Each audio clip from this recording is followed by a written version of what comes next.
फौज में क्रांतिकारी परिवर्तन आया सीडीएस की नियुक्ति के साथ। तीनों सेनाओं में बेहतर समन्वय स्थापित करने के लिए और त्वरित निर्णय लेकर फौज के लिए जरूरी साजो सामान की खरीद में भ्रष्टाचार को खत्म करने की दिशा में जनवरी 2020 में सीडीएस की नियुक्ति की गई। जानकारों की राय में तीनों सेनाओं के बीच यूनिफाइड कमान स्थापित करने की दिशा में ये एक महत्वपूर्ण कदम है। ऑपरेशन सिंदूर में तीनों सेनाओं ने एक कोऑर्डिनेटेड रणनीति के साथ पाकिस्तान के आतंकवादी ठिकानों पर करारा प्रहार किया।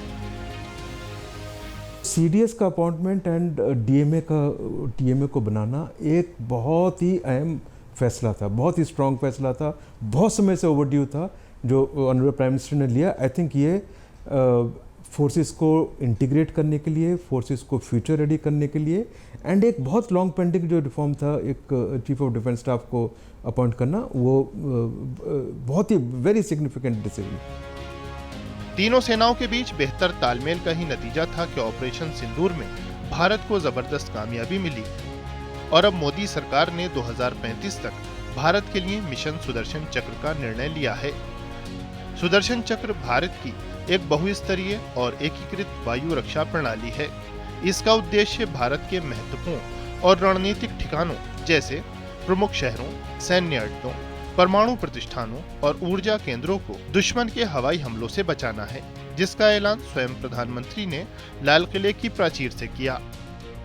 अब देश सुदर्शन चक्र मिशन लॉन्च करेगा।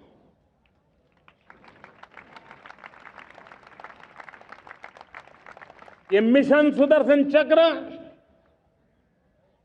एक पावरफुल वेपन सिस्टम दुश्मन के हमले को न्यूट्रलाइज तो करेगा ही करेगा, लेकिन कई गुना ज्यादा दुश्मन पर हिट बैक करेगा।